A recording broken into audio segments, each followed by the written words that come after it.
예레미야서는 대예언서로 주된 내용은 심판과 회복이 주요 내용입니다. 칼이나 그래서 기근이나 황폐, 멸망, 온역, 진노 이런 단어들이 예레미야서에는 계속 반복이 돼요. 예레미야는 유대가 남유다가 멸망할 때에 활동했던 선지자이기 때문에 어떻게 바벨론에게 처참하게 멸망했는지를 눈으로 봤단 말이에요. 그래서 예레미야는 우리가 눈물의 선지자라고도 합니다. 이스라엘뿐만 아니라 오늘 우리도 하나님의 심판과 공의를 바로 알아야 돼요. 우리는 사랑의 하나님은 잘 알아요. 용서의 하나님은 잘 알아요. 근데 하나님은 사랑과 용서의 하나님만은 아니십니다. 하나님은 반드시 선악간에 심판하시고 그대로 그것을 다 갚아주시는 공의의 하나님이라는 걸 알아야 돼요. 그래서 항상 심판과 구원을 우리가 함께 알아야 됩니다. 선악간에 하나님께서 심판하시지만 그래도 하나님은 하나님의 자녀들을 반드시 구원하시는 좋으신 하나님 아버지십니다. 그리고 한 가지 우리가 착각하는 게 있어요. 그게 뭐냐? 내가 회개하면 다 끝난 줄 알아요. 물론 회개하면 하나님께서 그 죄들에 대해서는 기억하지를 않으세요. 그대로 회개한 대로 하나님이 다 잊어버리시는데 이 땅에 사는 동안 그 모든 죄값은 다 받고 간다는 거예요. 그걸 우리가 알아야 돼요. 그러니까 갈라디아서 6장 7절에 뭐라 그랬나? 스스로 속이지 말라. 하나님을 없이니 여김을 받지 아니하시니 사람이 무엇으로 심든지 그대로 거두리라 그랬어요.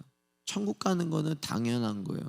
하나님이 우리를 구원하시기로 예정하시고 택하셨기 때문에 천국 가는 거는 당연하고 우리가 회개하는 거는 하나님께서 다 잊어버리시지만 이 땅에서 내가 심은 열매들은 다 거두고 간다는 걸 여러분 꼭 기억해야 돼요. 그래서 인생을 함부로 살면 안 돼요. 우리가 하나님 앞에 살아야 돼요. 오늘 본문 말씀은 패역한 이스라엘을 돌아오라고 말씀하시는 예언이 기록되어 있어요. 결국 이스라엘이 하나님을 버리고 바알과 아세라의 산당을 짓고 우상을 섬겼기 때문에 하나님께서 이스라엘을 돌아오라고 계속 선지자를 보내서 말씀하시지만 이스라엘이 듣지 않고 제 갈 길로 갔기 때문에 하나님이 바벨론을 들어서 남유다를 심판하신 거예요. 그래서 멸망케 하시고 70년간을 포로 생활을 하게 하셨어요. 오늘 본문 말씀의 시작은 1절 보세요. 세상에서 말하기를 가령 사람이 그 아내를 버림으로 그가 떠나 타인의 아내가 된다 하자 본부가 그를 다시 받겠느냐? 그리하면 그 땅이 크게 더러워지지 않겠느냐 하느니라. 나 여호와가 말하노라. 내가 많은 무리와 행음하고도 내게로 돌아오려느냐? 이렇게 말씀하세요. 이 말씀을 풀어본다면 이게 무슨 말이에요? 이혼한 아내가 다른 사람의 아내가 됐단 말이에요. 그런데 그 아내가 다시 돌아온다는 거예요. 그럼 그 남편이 그 아내를 다시 취하겠느냐, 받겠느냐? 그런 말이에요. 사회적으로도 도덕적으로도 윤리적으로도 이거는 지탄을 받을 일입니다. 이것은 무엇의 비유를 말씀하는가? 지난번에도 말씀을 드렸지만 음행이라는 것은요, 원문에 찾아보면 육체적인 그런 범죄함도 타락함도 있지만 다른 뜻이 뭐가 있죠? 그것도 우상 숭배라는 뜻도 있어요. 원문에. 그러니까 영육이 다 타락하는 거예요. 이 음행이라는 것은요. 그러니까 우상을 섬기고 음행을 하면서도 행음을 하면서도 어떻게 다시 돌아오겠느냐 이 말은 이스라엘 백성이 아세라와 바알의 산당 짓고 그리고 하나님께로 돌아가고 왔다 갔다 했다. 두 발을 담그고 있었다는 거예요. 왔다 갔다가 양발을 담그고 있었다는 그런 상황을 말씀하는 거예요. 하나님이 아니라 다른 바알과 아세라 섬기면서도 또 하나님께로 돌아가는 그런 상황을 말씀합니다. 2절을 보세요. 내 눈을 들어 자산을 보라. 너희 행음치 아니한 곳이 어디 있느냐? 내가 길가에 앉아 사람을 기다린 것이 광야에 있는 아라바 사람 같아서 음란과 행악으로 이 땅을 더럽혔도다. 이스라엘 백성의 죄가 우상을 숭배한 죄라는 걸 우리가 알 수 있어요. 이 본문 통해서.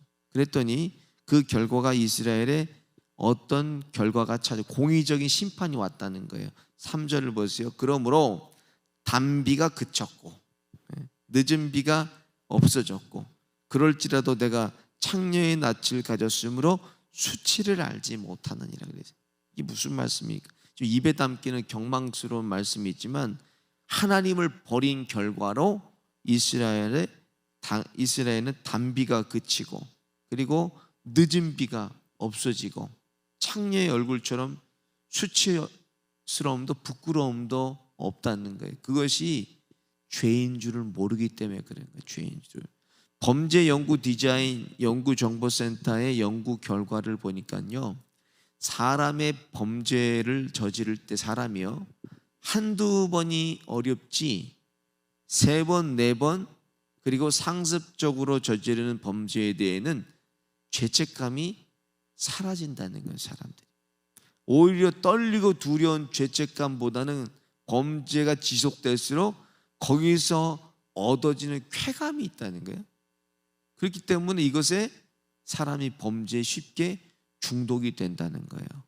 그래서 보면 범죄자들은 한 번으로 손 씻지를 않아요. 한번 갔다 오고 별 한 번 달고 손 씻지를 않고 재범, 3범, 4범 하면서 평생 별만 달다가 끝나요. 범죄자들이 보면 6절부터 10절까지도 보면 행음, 배역 이것이 계속 반복되는데 그렇게 하나님께 회개하고 돌아오고 또 하나님 매를 드시고 재앙을 보내셨는데도 쉽게 말해서 이스라엘이 정신을 차리지 못했다는 거예요.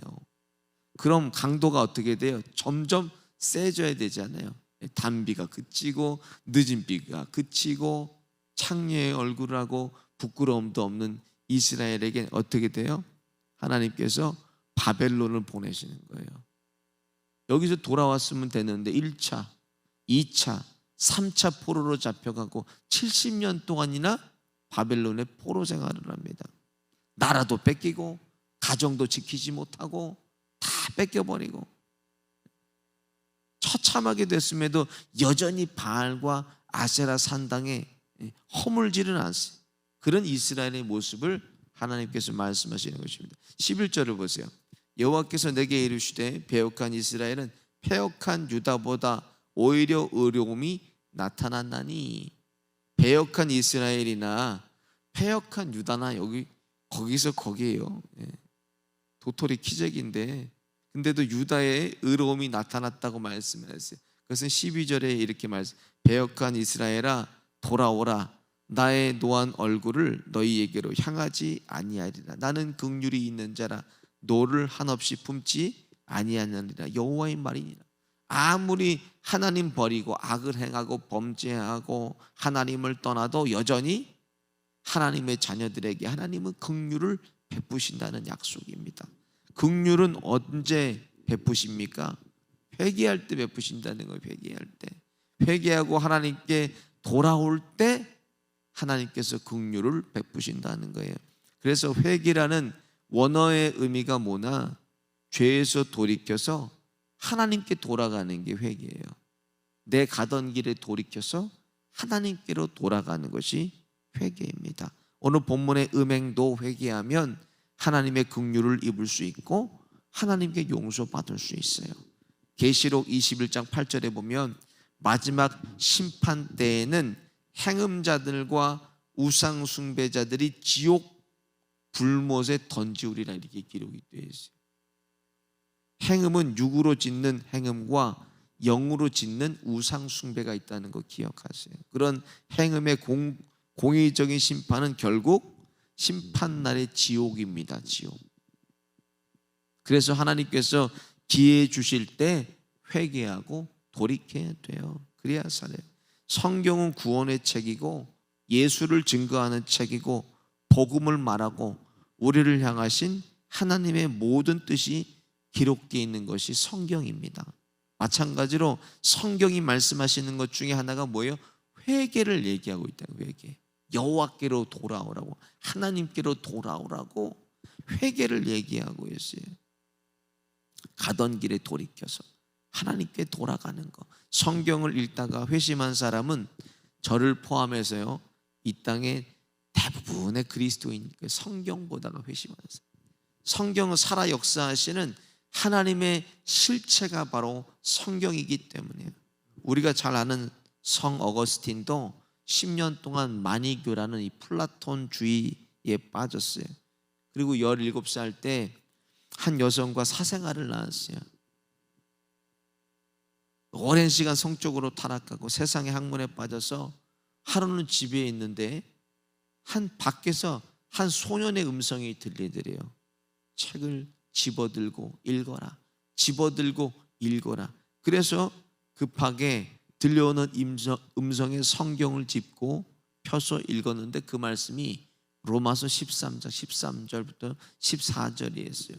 낮에와 같이 단정히 행하고 방탕과 술 취하지 말며 음란과 호색하지 말며 쟁토와 시기하지 말고 오직 주 예수 그리스도로 옷 입고 정욕을 위하여 육신의 일을 도모하지 말라. 그 말씀을 읽고 그 자리에서 철저하게 어거스틴이 돌이키게 됩니다. 그리고 쓴 책이 바로 고백록이라는 책이에요. 이 책을 저술해서 우리 개혁주의 신학에 많은 영향을 끼치게 됐어요. 14절부터 보면 오늘 본문 마지막 18절까지 계속 돌아오라 돌아오라 돌아오라 말씀하세요. 나 여호와가 말하노라 배역한 자식들아 돌아오라. 나는 너희 남편임이라. 내가 너희를 성읍에서 하나와 족속 중에 둘을 택하여 시온으로 데려오겠고, 그리고 18절을 보면 하나님께서 열조에게 기업으로 주신 땅을 다시 회복시켜 주신다고 말씀하십니다. 여러분, 이건 예수님에 대한 거예요. 예수님에 대한 예언입니다. 이 예언은 예수님께서 오셔서 무엇을 다 이뤄요? 구약에 말씀하신 모든 것들을 예수님께서 십자가에서 다 이루어 주세요. 그래서 예수님의 십자가, 가상칠언 십자가 마지막이 뭐예요? 다 이루었다. 하나님의 말씀을, 구약의 말씀을 예수님이 신약에 오셔서 다 성취하셨다는 거예요. 말씀은 자녀가 마땅히 누려야 할 천국을 오늘 본문의 말씀, 예수님으로 우리가 누려야 된 천국, 오늘 하루도 구약의 모든 예언을 성취하신 예수님의 십자가 앞에서 우리 자신들 점검하고, 내가 과거에 내가 정말 하나님 앞에 코람데오로 서 있는지, 아니면 내 고집과 아직과 성질과 못된 습관으로 하나님의 거룩하심과 멀어져 있는지를 점검하면서 하나님 중심의 신전의식 가지시고 오늘 하루도 하나님 말씀 앞에 사시는 저와 여러분 되시기를 예수님의 이름으로 축원드립니다. 기도드리시겠습니다. 거룩하신 하나님 아버지, 오늘 하루도 하나님 앞에 신전의식을 가지고 살게 하여 주옵소서. 혹여나 우리 마음이 하나님보다 더욱 사랑하는 대상은 없는지 돌이키게 하시고, 내 마음과 뜻과 정성 다해서 하나님을 사랑하는 하루 되게 하여 주옵소서. 이웃도 내 몸같이 사랑하여서 하나님께서 주신 말씀에 순종하며 말씀을 이루어드리는 하루 되게 하여 주옵소서. 오늘 육체 연약함으로 고통받는 권속이 있습니까?